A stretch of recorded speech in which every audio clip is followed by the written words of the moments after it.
जय माता दी। गुप्त नवरात्रि के 8वें दिन महाविद्या माँ बगलामुखी के साथ साथ माँ गौरी की पूजा की जाती है। माँ बगलामुखी को माँ पीताम्बरा भी कहा जाता है। माँ बगलामुखी के मुख से पीली आभा निकलती रहती है, इसीलिए इनकी पूजा में पीले रंग का विशेष महत्व होता है। महाविद्या बगलामुखी को स्तंभन शक्ति की देवी भी माना जाता है। शास्त्रों में वर्णन मिलता है कि सौराष्ट्र में आए महातूफान को शांत करने के लिए भगवान विष्णु ने माँ बगलामुखी की तपस्या की थी। भगवान विष्णु के द्वारा की गई तपस्या के फलस्वरूप माँ बगलामुखी का प्राकट्य हुआ था। विशेष रूप से शत्रु और विरोधियों को परास्त करने या मुकदमे में जीत हासिल करने के लिए माँ बगलामुखी की उपासना अचूक मानी जाती है। माँ बगलामुखी की पूजा करने में कुछ सावधानियाँ भी रखनी चाहिए, जैसे कि महाविद्या बगलामुखी की पूजा तांत्रिक पूजा होती है, इसीलिए बिना किसी गुरु के निर्देश के इनकी पूजा नहीं करनी चाहिए। कभी भी माँ बगलामुखी की पूजा किसी के नाश के लिए नहीं करना चाहिए। माँ बगलामुखी की पूजा में हमेशा पीले आसन, पीले वस्त्र, पीले फल और पीले ही नववेद का प्रयोग करना चाहिए और माँ बगलामुखी के मंत्र का जाप करने के लिए हमेशा हल्दी की माला का प्रयोग करना चाहिए और माँ की पूजा हमेशा श्याम काल या मध्य रात्रि में करनी चाहिए। अगर आप अपने शत्रु और विरोधियों को शांत करना चाहते हैं तो माँ बगलामुखी के जन्म उत्सव और गुप्त नवरात्रि में इनकी पूजा ज़रूर करनी चाहिए।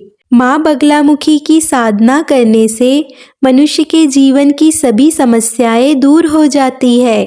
धन प्राप्ति के लिए नए नए अवसर मिलते हैं और इनकी साधना करने से साधक के शत्रु भी समाप्त हो जाते हैं, शांत हो जाते हैं। अपने शत्रुओं को शांत करने या फिर शत्रुओं का नाश करने के लिए आपको महाविद्या माँ बगलामुखी के एक विशेष मंत्र का यथासंभव या 108 बार जाप करना चाहिए। माँ बगलामुखी की पौराणिक कथा के अनुसार एक बार सतयुग में महाविनाश उत्पन्न करने वाला ब्रह्मांडी तूफान उत्पन्न हुआ, जिससे संपूर्ण विश्व नष्ट होने लगा और इससे चारों ओर हाहाकार मच गया। सभी लोग संकट में पड़ गए और संसार की रक्षा करना असंभव हो गया। यह तूफान सब कुछ नष्ट भ्रष्ट करता हुआ आगे बढ़ता जा रहा था, जिसे देखकर भगवान विष्णु चिंतित हो गए।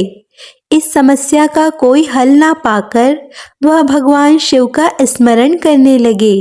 तब भगवान शिव ने कहा कि शक्ति के अतिरिक्त अन्य कोई भी इस विनाश को नहीं रोक सकता, इसीलिए आप उनकी शरण में जाइए। तब भगवान विष्णु ने हरिद्रा सरोवर के निकट पहुंचकर कठोर तप किया।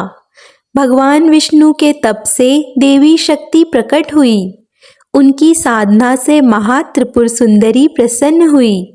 सौराष्ट्र क्षेत्र की हरिद्र झील में जल क्रीड़ा करती हुई महापिता स्वरूप देवी के हृदय से दिव्य तेज उत्पन्न हुआ और इस तेज से ब्राह्मणी तूफान थम गया। उस समय रात्रि को देवी बगलामुखी के रूप में प्रकट हुई। तीनों लोकों को स्तंभित करने वाली महाविद्या भगवती बगलामुखी ने प्रसन्न होकर श्री विष्णु जी को इच्छित वर दिया और तब सृष्टि का विनाश रुक पाया। देवी बगलामुखी को वीररती भी कहा जाता है, क्योंकि देवी स्वयं ब्रह्मास्त्र रूपाणी है। इनके शिव को महारुद्र कहा जाता है, इसीलिए देवी सिद्ध विद्या है। तांत्रिक इन्हें स्तवन की देवी मानते हैं। गृहस्थ के लिए देवी समस्त प्रकार के संशयों का शमन करने वाली है। बगलामुखी शब्द वल्गामुखी का बिगड़ा हुआ रूप है, क्योंकि वल्गा का अर्थ लगाम होता है। बगलामुखी यानी जो दुश्मनों के जीभ पर लगाम कस दे। महाविद्या बगलामुखी स्तवन शक्ति की अधिष्ठात्री भी है, यानी शत्रुओं के मुख हाथ पैर बांधकर उन्हें बंधक बना देने वाली शक्ति। इसीलिए दुश्मनों पर लगाम पाने के लिए इनकी पूजा की जाती है।